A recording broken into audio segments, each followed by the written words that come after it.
Vision Edge gives you less eye strain and reduced damage caused by blue light. We like to call Vision Edge sunscreen for the eye. It all starts with your highest level of visual performance, only achievable through scientifically proven Vision Edge.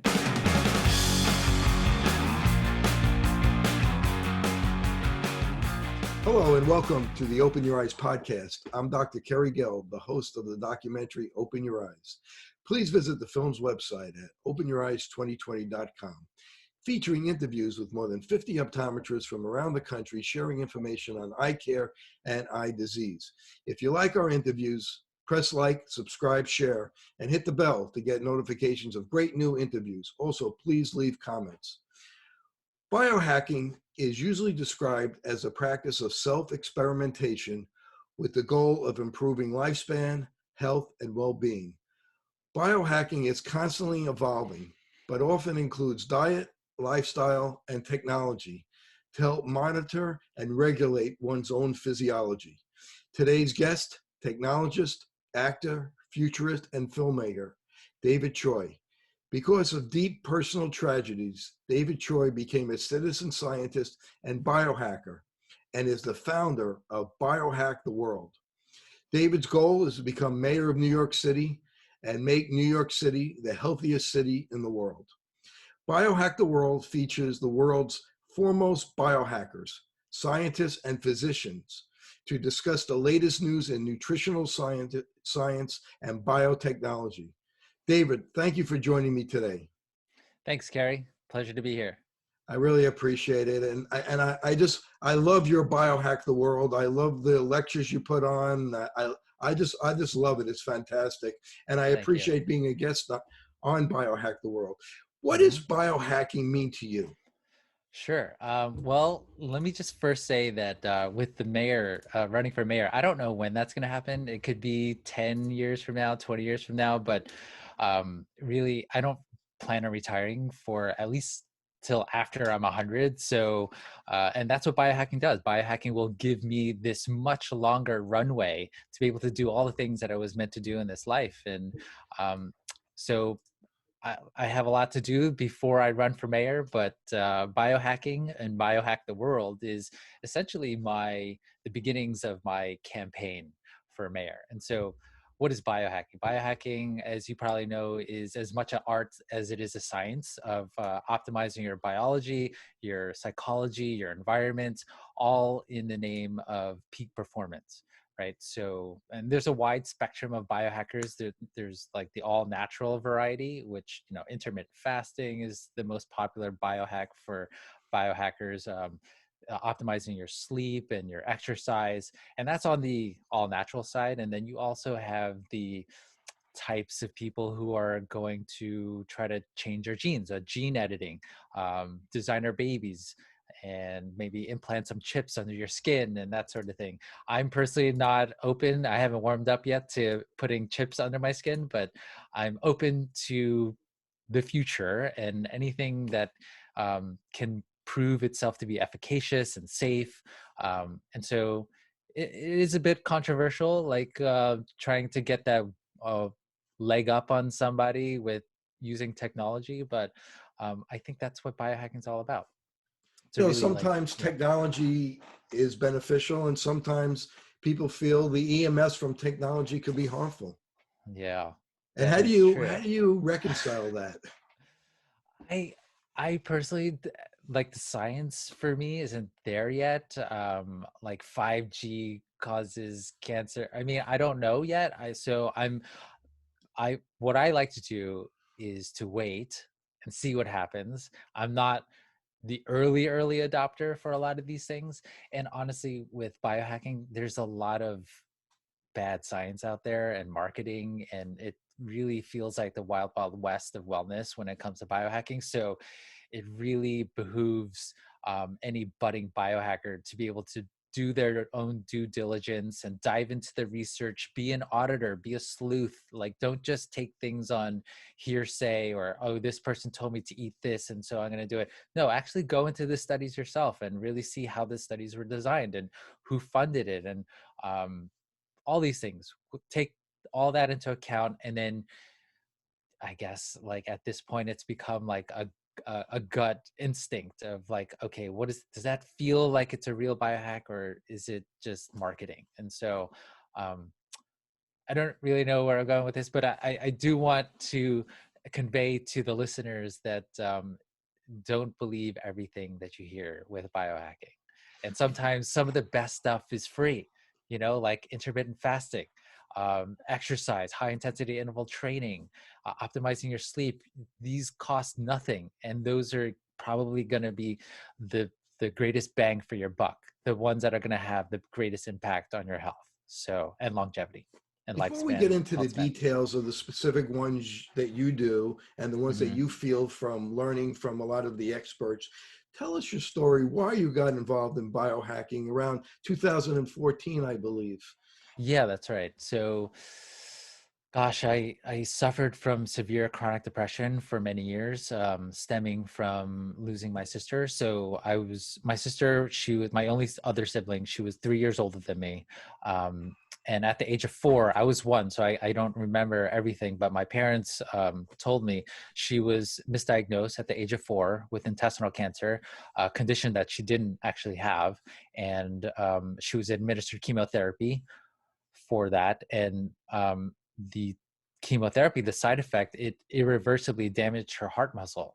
And so she lived for the next 6 years after that, with a weak heart. And at the age of 13, she had heart failure. She had a heart transplant. She was in a coma for a while. And then after she came out of that, she survived another 6 years as a transplant patient, um, with a foreign heart, with some girl who got into a car accident down in Florida. They helicoptered up her heart up to New York, where my Mm. sister got it.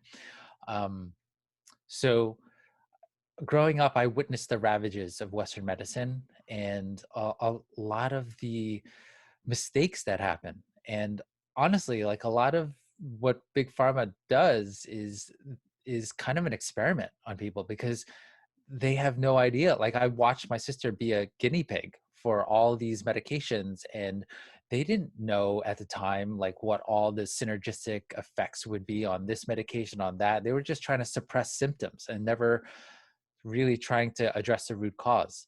And so they had no idea what the interactions would be on the gut microbiome, because we're only now starting to understand that, right? And so um, I feel like all of that has led me to try to really understand what it is, what foundational health is, and how to achieve foundational health without having to depend on any kind of pharmaceutical drugs.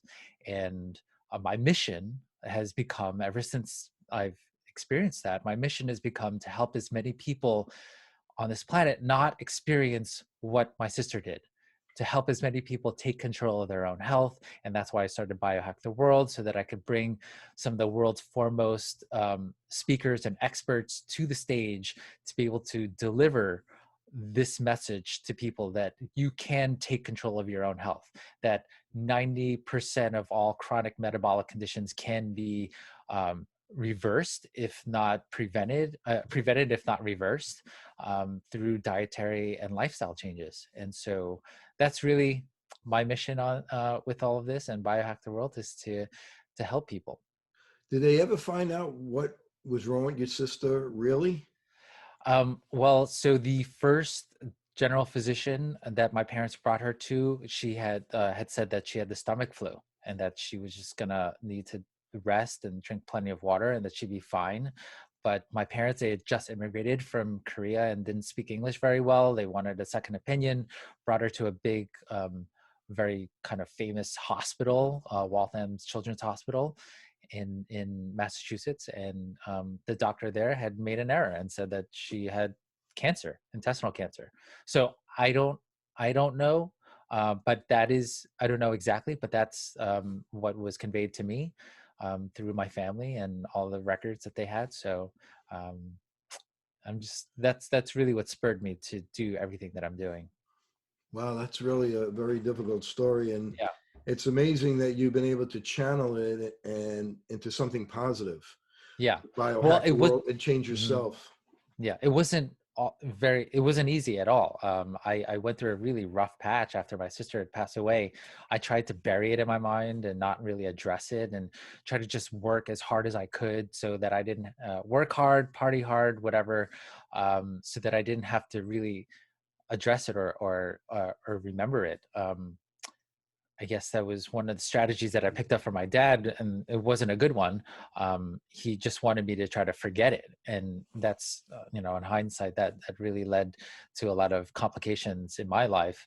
But when I finally started to address it in 2014, so before 2014, I was working hard. I was also like partying hard with friends and in this dance music culture and that sort of thing. So I wasn't very sober. I had a lot of escapist tendencies. But in 2014, I decided that it was time to turn it all around. My first acting teacher had challenged me to 90 days of sobriety, which I say half facetiously, but I think he saved my life, because if it wasn't for him, I might be dead in a gutter somewhere. I don't know. But because of that challenge, and because of the kind of person that I am, if you challenge me, you say that I can't do something, or you challenge me to do something, I'm going to meet that challenge. But this was probably one of the hardest things that I've ever tried to do, which was go sober. And the first month, like he said, 90 days. I was like, can I just do 30 days? And he was like, no, no, no, no. It's like, you need 90 days to rewire the reward circuitry in your brain. And he was right. He was right. After the first 30 days, it was really tough, but I I was able to get through it. And then I just started to see things really kind of brighten up and improve in my life. And then 90 days came, and just everything was getting better and brighter around me. And things that I couldn't even continue, like um, I can associate with each other. Like my friends' relationships with each other was getting better. My parents were nicer to me. I mean, I was getting a raise. I got a promotion at work. Things were just really starting to pick up for me. And so I said, okay, let's see what I can do. And I went a stretch of 154 days and then had a beer at a party. And then I got right back on the sober horse, and I continued on. And so I'd say more, I mean, I'm not so strict at this point. I'll maybe have a glass of wine or two a year, maybe at a holiday party, but alcohol is no longer in my repertoire.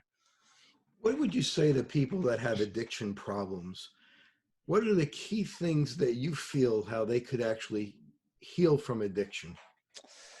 Yeah, that's a great question. I did a whole host of things, like an ayahuasca ceremony, psychedelics, exercise. But what I really landed on was sport.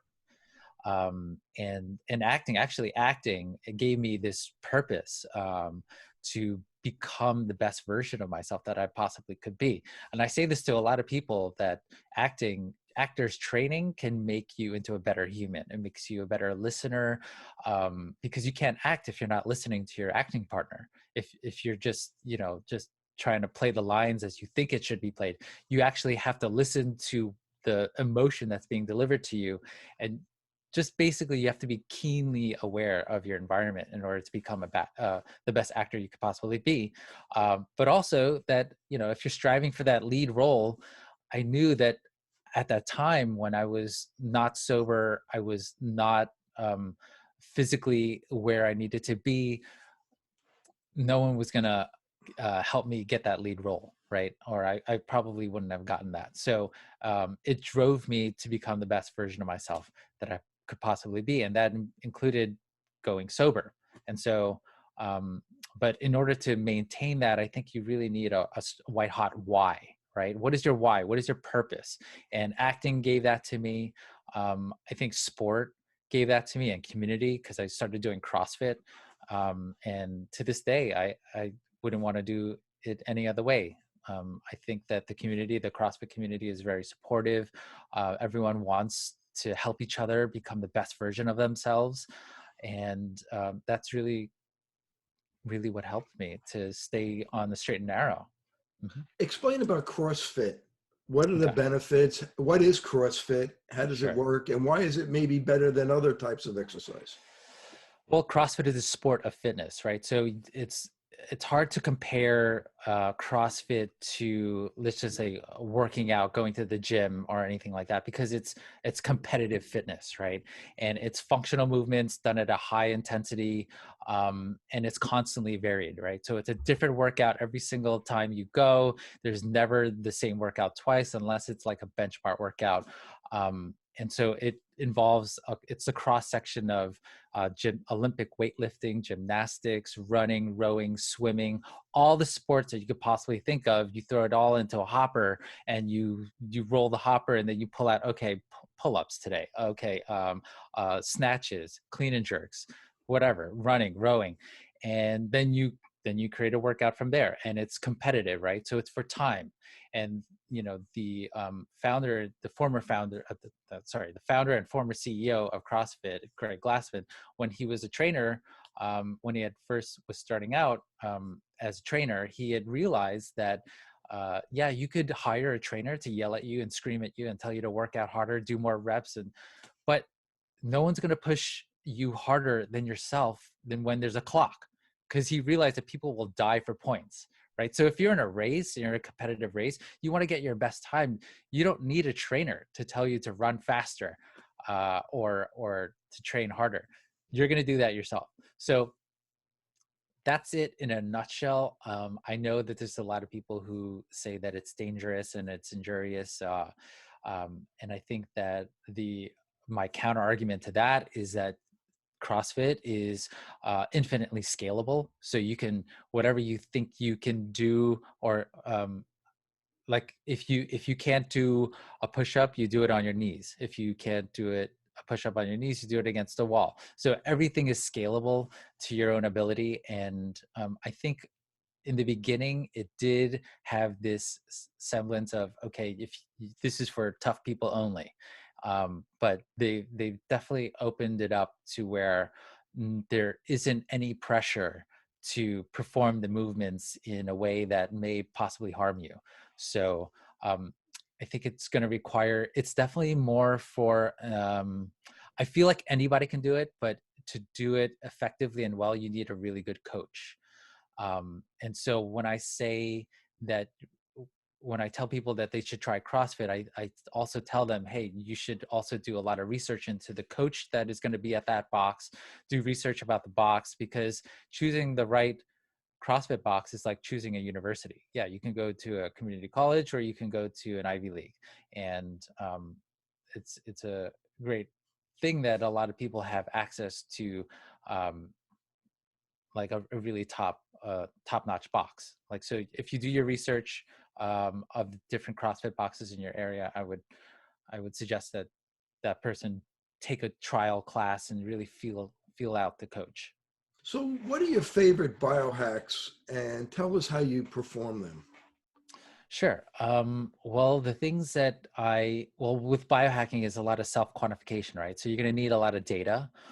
So at any given time, I have like 3 wearables on me. I got my Samsung watch, my Whoop band, and my CGM, which I think is probably, it might be the most, well, for me, it's one of my favorite wearables, right? So I can track my glucose levels. Um, and So, let me interrupt you for one second. With yeah, the continuous glucose monitor, the yeah. CGM, Mhm. what foods raise your glucose that surprised you? That's a good question. I like, I'll show you my glucose levels or my logbook. It hasn't really gone out of the green because I do intermittent fasting, probably my favorite biohack, going back to my favorite biohacks. I don't start eating until 4 p.m. and I stop eating. Like, I just have one meal a day actually, and it's a high protein meal. And so I don't get hungry, and I can, it allows me to fast all the way to 4 p.m. the next day. So what foods have surprised me? It could be a little bit of rice, but, or sweet potatoes, but it's never really gone out of the green. I think that, you know, because I'm so fit at this point, um, I haven't had any big surprises. If you eat rice cold, does it change the difference in the way your your glucose changes. Yeah, so you can cool down rice and make it into a more resistant starch so that it won't spike your insulin so much. But I don't know. I don't really like cold rice. Because, as an eye doctor, this is something that I recommend to my patients Mm, because, certainly with our diabetics, diabetes is the leading cause of blindness under the age of 55. And we don't want them to spike their glucose. The yeah, longer their glucose stays higher, the greater risk of them bleeding in the back of their eye called the retina, and that could hmm, cause blindness. So yeah, I really encourage the diabetics to use it, hmm, as a very powerful tool. yeah. I usually eat cauliflower rice more so than actual white rice, but on occasion I will have that white rice when it's a big workout day. I'm doing multiple workouts. In general, I'll do a weightlifting session around noon, and then I'll do a CrossFit workout in the evening after I eat. So before I work out, I'll eat a high protein meal. So before I eat a high protein meal, I'll do a strength training workout fasted, and then after my one meal, I'll have a CrossFit workout after that. I wish there So was a continuous insulin monitor because, as we yeah, know, your insulin goes yeah. up and it becomes abnormal before your glucose does. Hmm. Do you use a CGM, by the I way? don't No. know, but I've Have thought you about ever? using it, Okay. Yeah. but I don't use it. It's And so interesting. It's so interesting. Yeah. so, do you ever wear Aura Ring or? I have an Oura ring. I kind of stopped wearing it because of my Whoop band is doing it.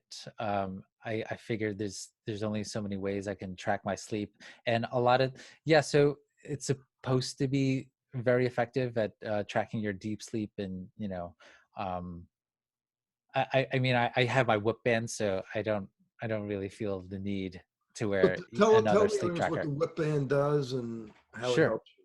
Yeah, the Whoop band can track your HRV and it gives you a recovery score, um, and it informs me as to how hard of a workout I should probably do that day. Um, I don't always listen to it because I'll listen to my body and I'll say, okay, I feel good today.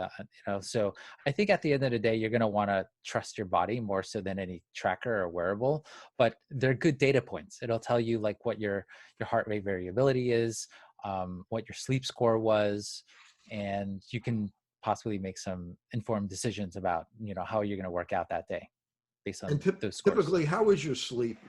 Does wearing this help your sleep or make you more conscious of your sleep and it actually hurt your sleep maybe at the beginning till you kind of get used to it like anything else?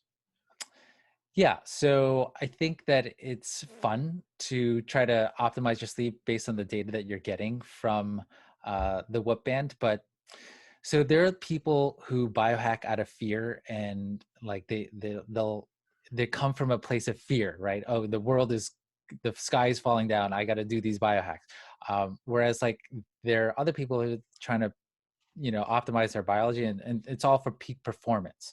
And so you got to take these wearables in stride. Like you can't feel like if it gives you a low recovery score that all is doomed, that your health is failing. I think that they're not always right, and so you're really going to have to unplug occasionally and learn to trust your body and how you feel. But I think that the wearables like Whoop will help you to better understand, okay, so this is what this data point means, and then how does that correlate to how I'm feeling now?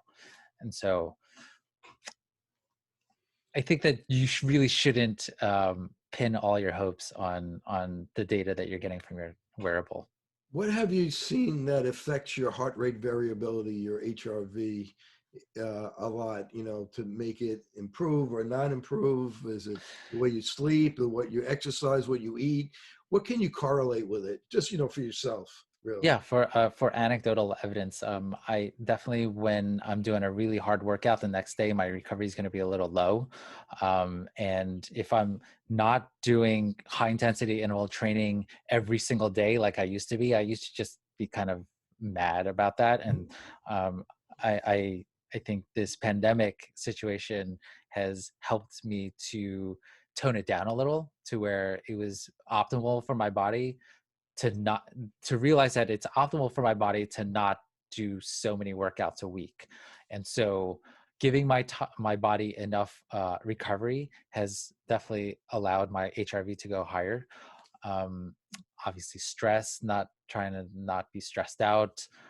And interestingly, like I've been taking elderberry supplements, concentrated elderberry, since the pandemic started, because that's kind of one of the things that you want to do to strengthen your immune system. And so I've seen my HRV go up a little higher because of it. So I mean, I have no way to. It's not very scientific, but it's anecdotal. Yeah. How about if you're under a lot of stress, how does it affect it?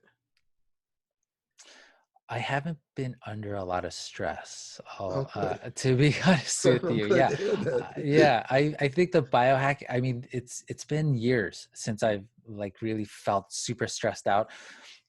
Maybe a couple of years, but since the pandemic, so I started dating this girl that I met on a dating app, and we've kind of just really hit it off. And so this pandemic has been really kind of stress free, and a lot of so besides that, a lot of what I've been doing from like my strength training, my cardio, eating right, all being sober for the past like what 6 7 years, that has all prepared me to get me to this point where like I'm just at this really good place where like I have this deep gratitude for the universe, for everything that is happening, um, and surrender.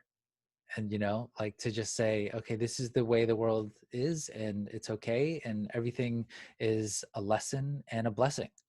So You talk a lot about being prepared and fear, the balancing fear and panic. If you can talk about that a little bit.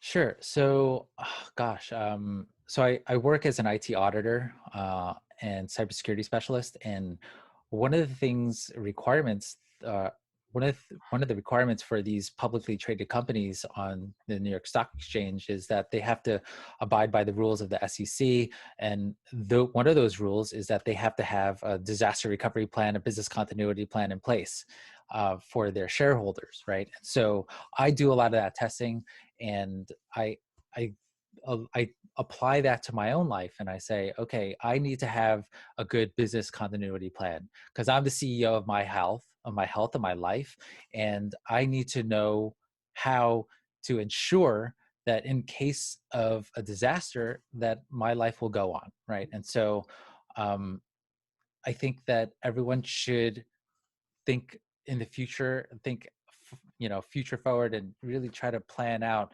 um, like things like this, like a pandemic where you wouldn't be able to work out in your gym on a day-to-day basis. But so disaster preparedness is something that I'm not a like quote unquote prepper, but I've like I said, I've been unwittingly preparing myself for stretches of what's going on right now, where we don't have a lot of social interaction. I don't get as many steps in a day as I used to. I'm maybe walking 3,000 steps a day, maybe less. But I do my workouts. So I built a home gym, and I think that the prep never ends. You always have to constantly prepare your mind and your body. So general physical preparedness is something that I really advocate for, that everyone should really concentrate on their fitness. And if you have your fitness in place, then everything else is just gonna fall into place as they should. That's my philosophy. So, who have been some of your favorite guests that you've had for Biohack the World? Now you took it to online, and Hmm. you have great lectures and interviews, and especially when it was live. I mean, you were packing.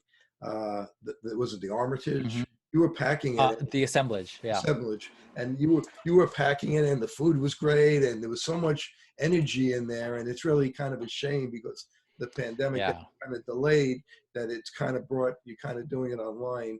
Mhm. But tell us about some of your favorite guests, some of the things you've learned from them.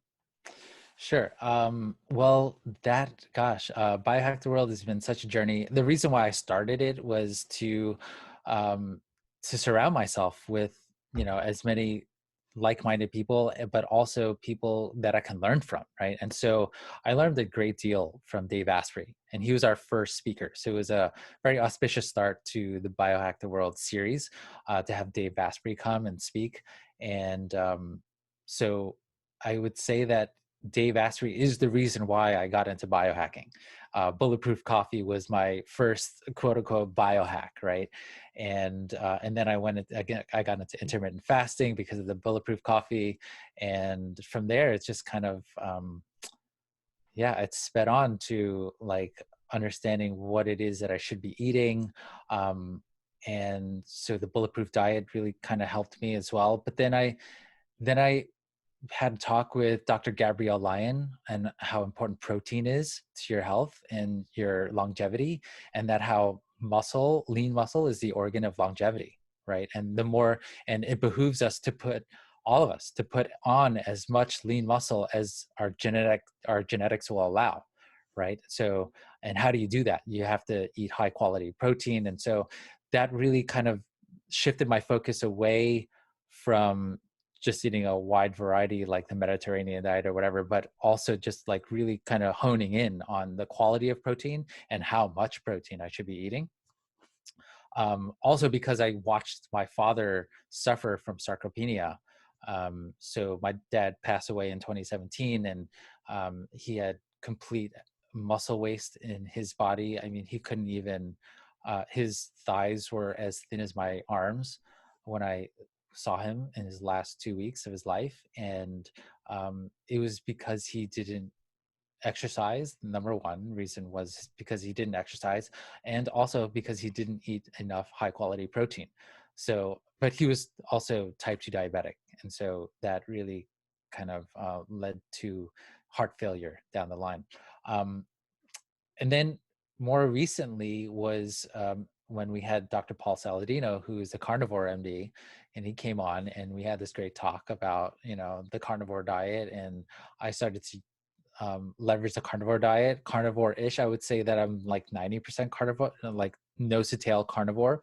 And that's really kind of helped me in a lot of ways. Although my general physician is shocked and scared for me because my LDL cholesterol is at 307. So it's like sky high, but at the same time, it's in the absence of any other really bad biomarkers, right? So like my insulin is great, my um, uh, fasting glucose is great, everything is really good, right? And so, and I feel good, like I'm strong and I'm performing the way I feel like I should be performing. And then I started to dig into like, okay, what is it about these keto carnivore people with sky high LDL? Because it's not just me, it's pretty much anyone who's on the keto carnivore diet, they're going to have a really high LDL. Um, and so Paul, Sal- Paul Saladino has definitely helped me to understand that it's not necessarily a bad thing. So LDL cholesterol isn't the culprit. It's not the thing, it helped me to reframe my idea of how bad cholesterol can interact in your body. Macular degeneration is a leading cause of vision loss, with 15% of Americans being at risk or already affected. Scientific evidence proves that by using mesozeaxanthin, lutein, and zeaxanthin together replenishes the macular pigment and promotes healthier vision. This formula comes in only one product, MacuHealth. Thank you for tuning in to the Open Your Eyes podcast. If you like the video you're watching, please hit the like button. Also, hit subscribe for weekly new episodes of the podcast, along with pod winks and bonus content. All right, let's get back to the show. Have you had a calcium score? That's a good question. I did not see the calcium score. It may have been in there, but okay, that would be like an X-ray. I had Joel Kahn. I interviewed him. He's a vegan cardiologist. Yeah. And it's big now that they recommend if you have high LDL or have high cholesterol and you go and have a calcium score and it's 0, then you know that there's no harm, no foul. Okay. So, so that's always something that you could, if you're worried about heart So, well, it's you have high cholesterol or high LDL, and you're worried about your heart. You go and have a calcium score, and the experts in this field are saying, well, if it's very low, you really don't have to worry. How do I get that test? You just have to have a prescription for it, and you go to radiology, and they'll do it. It costs $99, and it's Mm-hmm. really simple. Okay. I'll definitely look into that. And Yeah. I definitely need to take you up on taking a look into my eye. Yeah, See how that so looks. absolutely. So Have talk you to me seen? about nose to tail. Oh, I'm sorry. I interrupt? Yeah. No, I was going to ask, do you see any patients that are keto carnivore or Uh, carnivore diet? you know, not many. I do get a lot of Oh. referrals from integrative doctors, but typically those patients, the wheels are coming off the bus. Mm. Not so much, I don't see a lot. Maybe once in a while I'll see somebody, but typically I'm in New Jersey, and there aren't people aren't as healthy here as maybe New York City, Yeah. as you might Yeah. think, Mm-hmm. as you would think. Mm. So Yeah, no, I was just thinking, like Paul said, Saladino had helped me to understand also that, or like to just reframe things to where, okay, so it's possible that plant foods were just survival foods to try to get to the next kill for our hunter and gatherer ancestors, right? And we do know that there are um, populations of humans that eat that subsist almost exclusively on animal protein, right? There was the Comanche Indians. Definitely they were a nomadic tribe that they followed the buffalo. I learned that from Joe Rogan.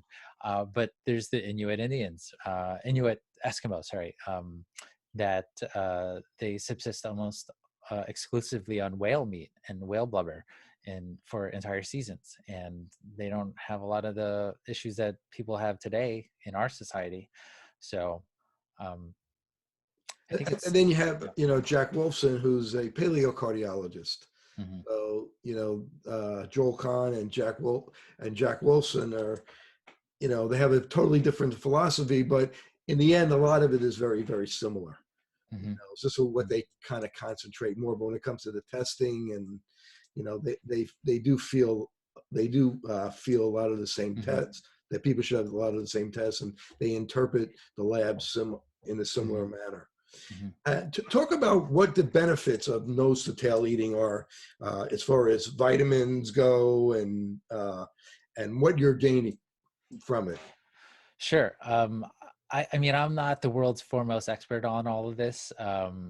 I let the experts usually talk about this, but I do appreciate the fact that organ meats are super nutrient dense. They have a lot of the vitamins and minerals that are not necessarily found in lean meats, but also that you don't want to just eat the lean cuts of the animal, because then you're going to miss out on a lot of the super nutritious fats, and if the animal is grass fed and grass finished, really, like that's what I aim to eat all the time, is that an animal that was humanely raised, sustainably raised, had only one bad day in their life kind of animals. And so those animals who are just eating grass all day long, and all the way up until they're slaughtered, their fats are super nutrient dense, and so the CLA, and I mean, I don't want to like start naming things that I don't really fully understand, so I'm not going to go into that. But yes, I'm not afraid of fat. I'm not afraid of the high quality fat and the tendons and the cartilage and the organ meats, and even I'll try to eat as much fish heads as I can, like in anchovies. I'll eat the entire anchovy, because of that's really where a lot of the nutrition is. And I think when you look at how the hunter and gatherer how our hunter and gatherer ancestors had eaten, when they had killed the animal, they would really try to go for the entrails and the organ meats first before anything else, and they would aim to try to get to kill fatter animals, the animals that had more fat on them, because it was more sustaining and it could help them go longer periods without having to kill another animal. Yeah, I mean, even fish from canned fish that has the bones, you get a lot of calcium that way. Hmm. And when you're Hmm. eating your nose to tail and you're eating the connective tissue, you're getting Hmm. 17 different types of amino acids. The amino Hmm. acids are more balanced than if you're just eating muscles. Hmm. And I think that's probably some of the benefits right there. And Yeah. that's why, people like Dr. Saladino will recommend that, Hmm. so I think that's really interesting. Are you a fan of bone broth? I do drink bone broth, yeah. But I take a lot of collagen protein.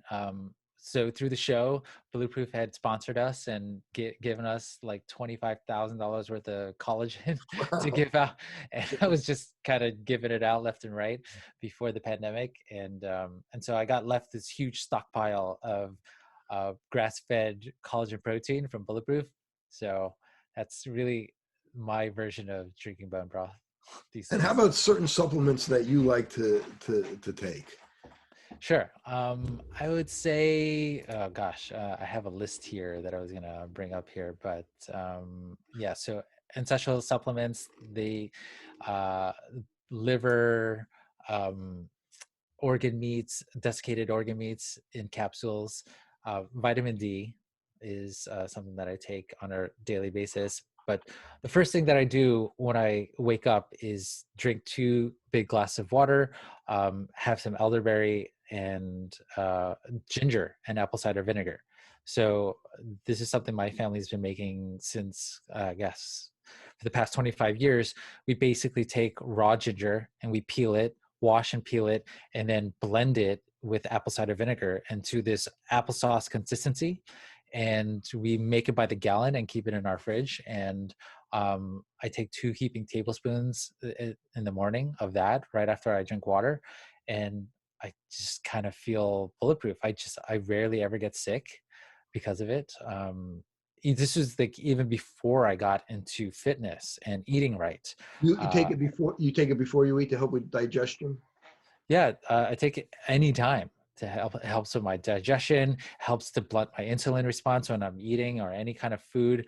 And so, like, I don't see big spikes when I look at my CGM whenever I'm taking ginger, and turmeric, and these kinds of, yeah, This supplements. CGM So, continuous glucose monitoring. yeah, that's right. So Um, you drink this special type of water. Can you explain about this water that you drink? oh, the The totem sea, sport. yeah, The seawater. the totem sport. Yeah, Yeah. The jury's still out on that. I mean, the way that they presented it was that it was like a deep sea water that's like infused with like a lot of minerals. Um, and so I was taking that. I no longer take it. I can't tell you. I I can't advocate interviewed. for it yet. I'm interested because I interviewed Gerald Yeah. Pollack last week, and Okay. The eventually Quinton. we'll show. We haven't shown the interview yet, but it will. And Uh-huh. that was on structured water. Joe water. Right. And Yeah. he calls it easy water, Uh-huh. exclusion zone water, and it was a very interesting interview. How about any kind of snacks? Oh, you fast till 4 o'clock, and I fast till 4 o'clock. I try you don't not take to, I mean, snacks. it's not a strict fast because I drink coffee with collagen and some maca and ashwagandha in my coffee. So, but no solid foods until about 4 p.m. And that at that time, I'm eating a very high protein meal. But so no snacks. But if I really did want a snack, I love to do. I have an air fryer. I highly recommend the air fryer. It's amazing. I have. Go to an Asian supermarket and buy these dried anchovies from like Japan or Asia or whatever. And if you just drizzle some olive oil, some salt, pepper, garlic powder, throw it into the air fryer so that it crisps it up real nice, you have this amazing nose to tail anchovy snack that you Right, and the can, tiny little yeah, bones, right? yeah, With the yeah. But calcium, it's better than potato chips. rather Like, than taking calcium pills. mhm, yeah. So, so say, how do you do that again? Just repeat that. So yeah, Sorry. the air fryer. So you go to an Asian supermarket and you'll buy the dried anchovies. It's usually in the produce section near the refrigerators. They'll keep it refrigerated, but you can buy them by the pound, dried anchovies, and it's super economical in that sense. So then you take that and then you bring it home and you drizzle some olive oil, salt, pepper, garlic, onion powder, whatever it is that you want, red pepper, and then air fry it for like 10 minutes, and it crisps it up real nice, and it becomes an incredible nutritious snack.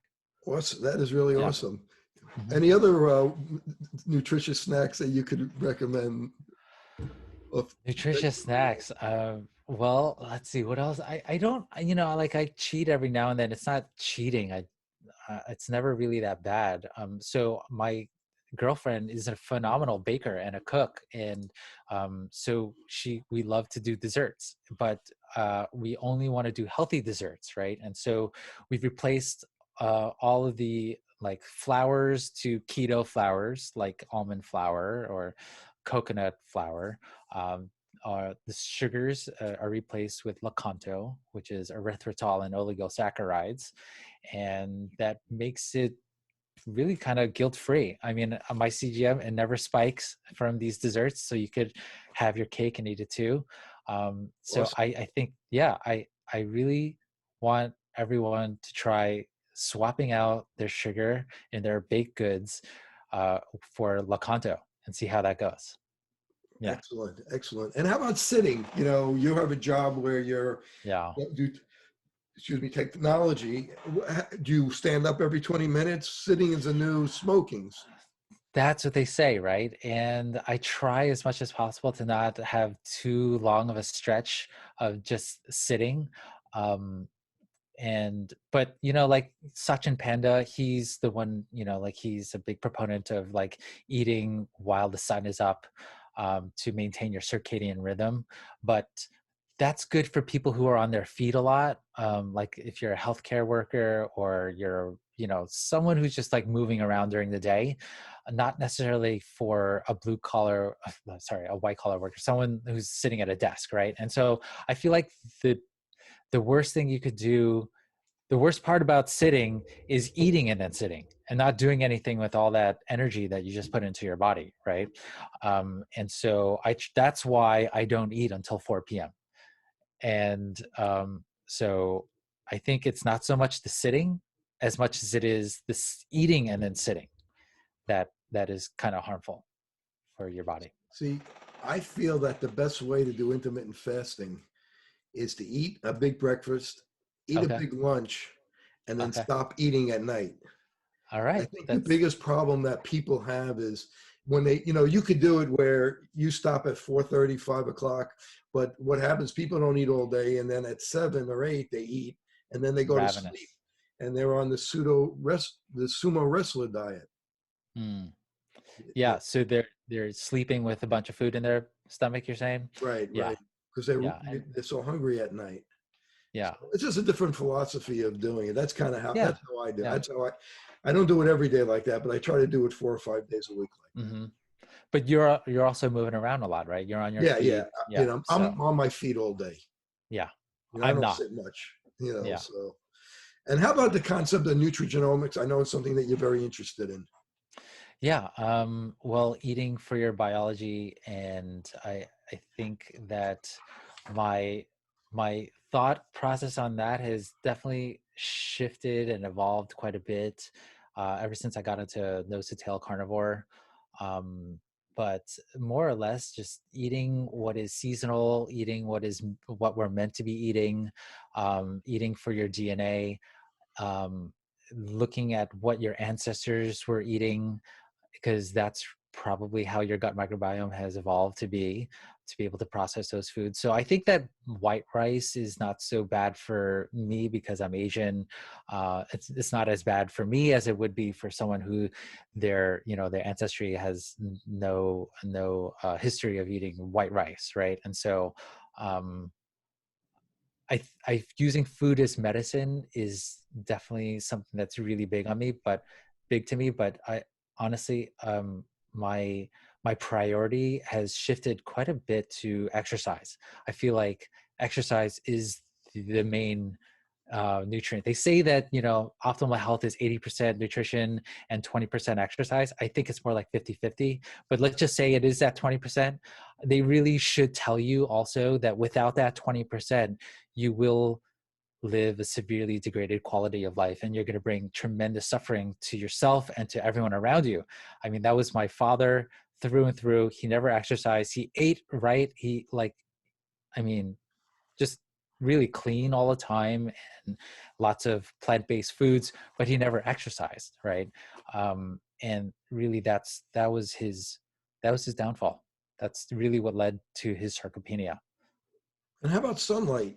What does Mhm. that fall in the equation? Do Gosh, you get sun in the morning and try to get the infrared and the UV, I infrared and the blue and the UV kind of mixed together? Of course, UV comes up a little later depending on the latitude. mhm. You know, the whole Jack Cruz thing. Right, right.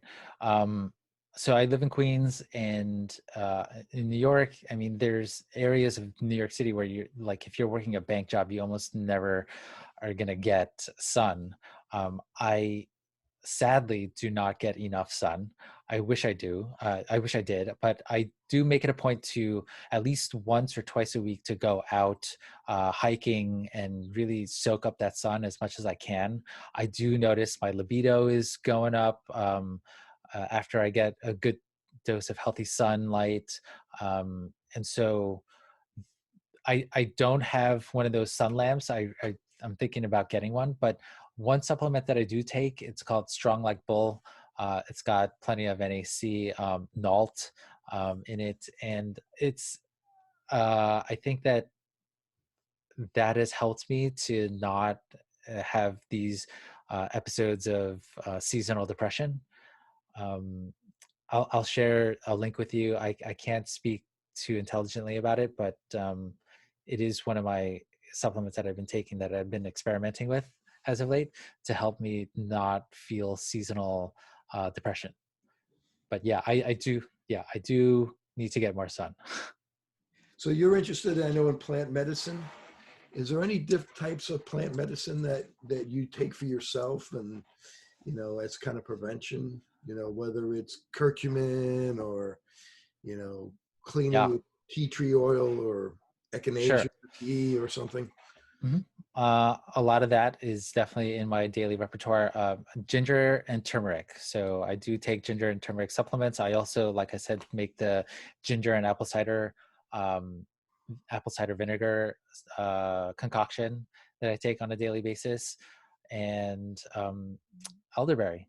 I really kind of feel like elderberry is helping me out a bit with HRV and immunity. So um, definitely into those things. But like I said, I think, you know, because my focus has shifted to more of a carnivore diet and limiting the plant medicines so much. I think that when it comes to also psychedelics, it's worth talking about.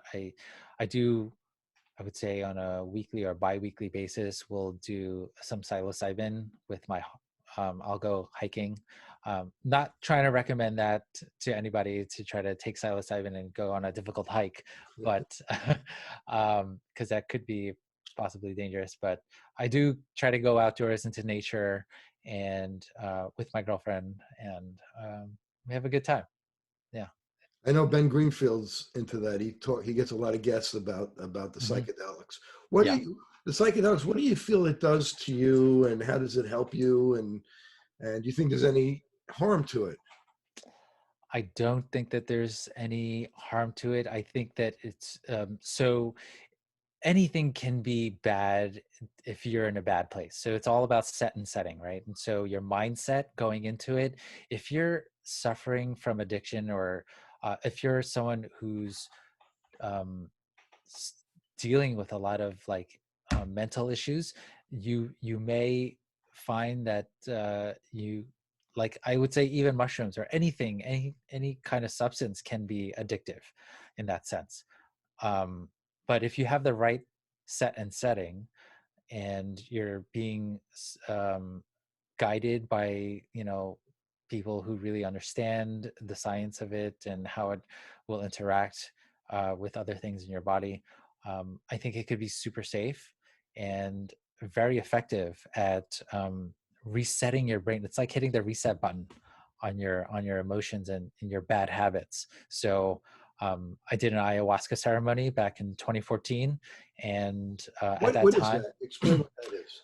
yeah, ayahuasca is a plant medicine from the Amazon, it's from South America, Amazonian rainforest, and the indigenous tribes down there, they realize that they can um, boil this roots of a tree or a bark of a tree and extract the dimethyltryptamine, which is found in high concentrations in that particular plant down in South America in the Amazon. And so they use it for as a ritual in like spiritual kind of ritual practices and ceremonies.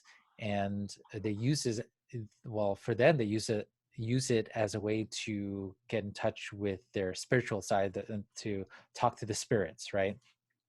um I think that what it really ends up doing is, it like, if you have a lot of like a default mode network in your brain where like you have deep grooves of, this is your habit, these are your habits, these are your patterns, and if you're like kind of stuck in these bad habits, it's like I saw this great Netflix episode on it, like it's as if you have tracks or grooves in your brain that are just leading you to do the same behaviors all the time. And so when you take these psychedelics and you have these psychedelic experiences, it's as if you're wiping away those tracks, and that you can start to create new patterns of thought and new patterns of behavior. And so for me, it's definitely been life-changing in a way where it gave me new perspective and new appreciation for life, and how to live harmoniously with my environment and the people around me, and really at the end of the day, how to love other people. And I mean, I'm not just talking about like a superficial kind of love. I'm talking about the love of man, the love of God in the hearts of men, right? That's something that I think there really isn't a drug out there that can help you see that and realize that. So, by the way, I say God, and I say when I say God, I also, my interpretation of God is that God is our gut microbiome. And so it is the microbial universe. It is the sum total of all the microbes, bacteria, viruses, everything in this world, and that there is a superorganism that lives inside all of us. And so that, in my opinion, is God, because God, this superorganism that lives inside all of us, can dictate our moods, our thought patterns, what it is that we want to eat, our cravings, and all these things, whether we're feeling depressed, anxious, happy, sad, whatever, bold, that all has to do with your gut microbiome. And so when I started to first really understand the gut microbiome, I realized that, if I did anything and everything humanly possible to optimize my gut microbiome, my gut composition, microbial composition, then I would be able to achieve optimal health. And so that's just my interpretation of God. And I feel like back in the day when they didn't have microscopes or, the ability to really look into on that cellular level, there's just a lot of mysteries out there, right? And so now we can explain it because we are able to see on that level. But anyway, I just wanted to throw that out there. When I say God, I'm not meaning I mean, you talk about the prayer. biblical sense. You write. You talk about prayer. Yeah. And what is that as far as you're concerned in your life? So I'm praying to my gut microbiome, aka God, right? So I was raised as a Catholic. I went to Sunday school for 12 years, and so I have like I understand Christianity through and through. It's in my blood. It's in my DNA. But I don't necessarily believe that Jesus Christ ever actually existed. So anyway, but that's a topic for a whole other discussion. But like I pray to my gut microbiome, and because I do believe that it has the ability to control my thoughts and my behaviors and my outcome of like everything that is happening around me. And so when I do pray, it's like a gratitude prayer, right? And so I say a gratitude prayer before I eat my one and only meal of the day. And I will pray that, please bless this food that is going to enter into my body, and that it'll give me nourishment and the strength to love this woman in front of me and to do your work. And so it's just a way for me to trick my mind to thinking that there's a higher order that I have to report to and live up to. And so I think it's just kind of my way of making sense of the world. It's not very scientific, I know, but I think we all need to have these like little tips and Everything tricks. doesn't have to be scientific, for sure. Yeah. You talk about functional food. Is that something that you utilize now, or you used to utilize? Well, functional food is a high protein, like carnivore diet, nose to tail. I think that's really what I've landed on. I'm open to, It's not like any new. packets of food that you're eating. No, That type of functional food. no. Oh, you mean like, are you talking You know, stuff that, like from uh, like meal replacement food oh, no. Whole foods only. yeah. Yeah, So let's talk about your filmmaking and your acting. sure. What are you working on? What have you done that we could see you in? And that's exciting. Yeah. So I started actors training back in 2014, and I was inspired by my really good friend Frank Karachi. He told me that I should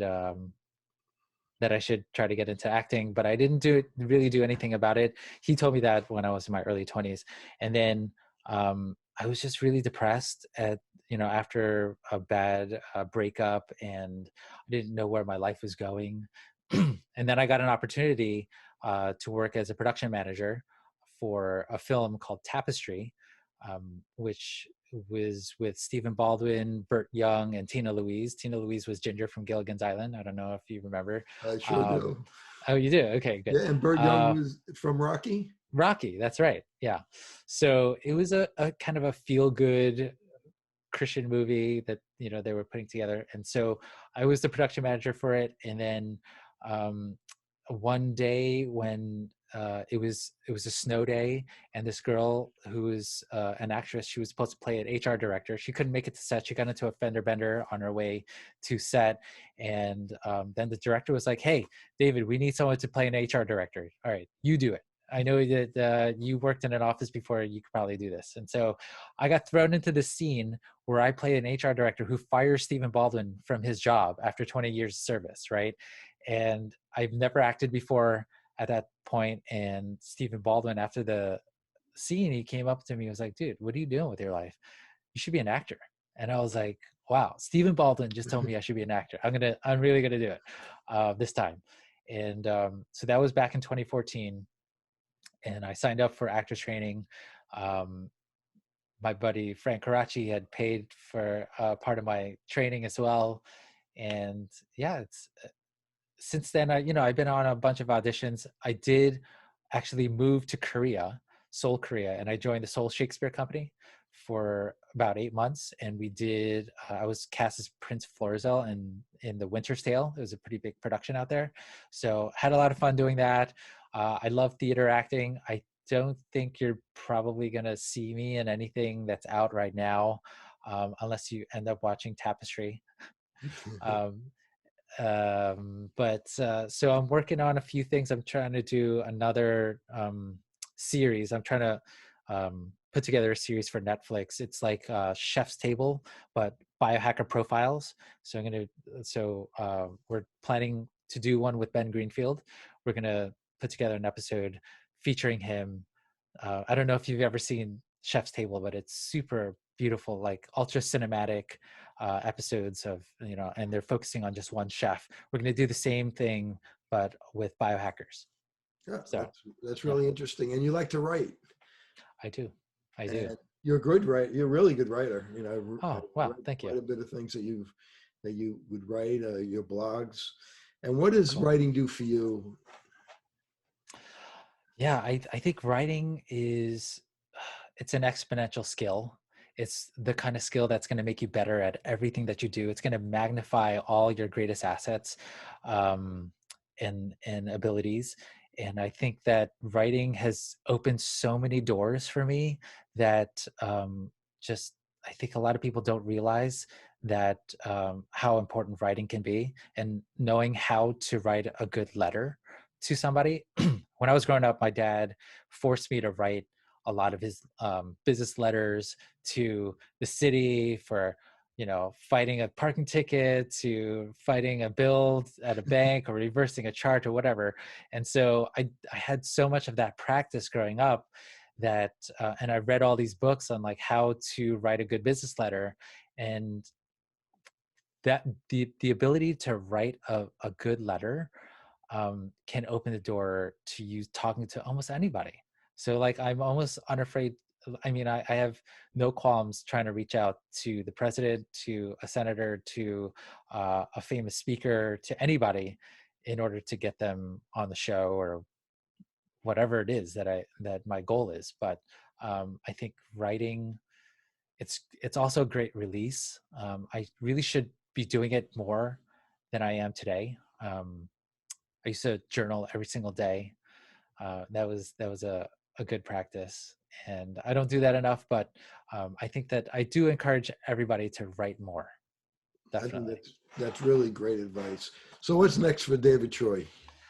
What's next for David Choi? So I'm just taking things in stride. I'm going back to NYU. I'm going to get my cybersecurity master's, and also study urban informatics. So on my journey to trying to become the next mayor, not the next mayor, but a future mayor of New York City, I do realize that, my shtick is definitely going to be trying to transform New York City into the healthiest big city in the world.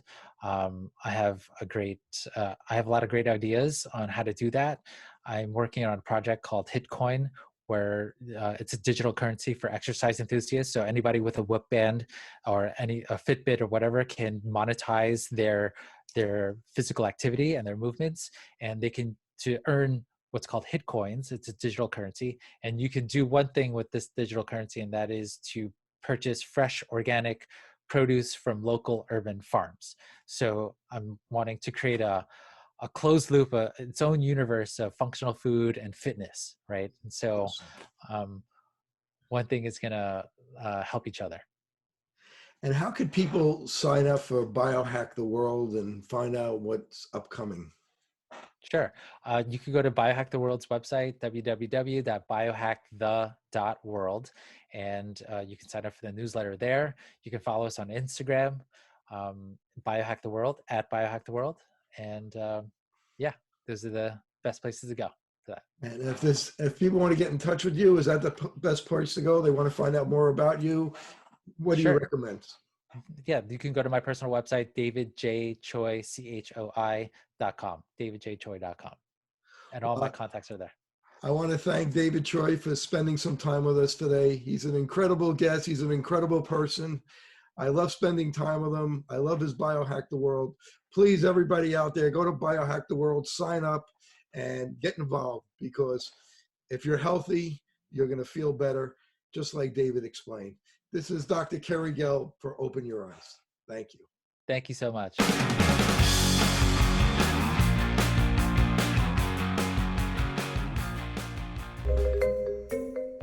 Presbyopia, I have no idea how to say that. Presbyopia? Presbyopia might be the ability to see Presbyterians. There are people who are afraid of the press. I have no idea what it is, honestly. Presbyopia. A condition in which the eye loses its ability to focus. Making it hard to see objects up close. I've heard the bifocal, but not multifocal. I have never heard of multifocal contact lenses, no. Since I bought Safe For You, my dad makes me clean his boat. Es natural y es un buen producto. Every time I go back to school, my mom always makes sure that I have my Safe For You products. I bring extra, and my roommates certainly don't mind. It's a good thing I had Safe For You to clean up after this little guy. When my hands get dry, I like to wash them with Safe For You.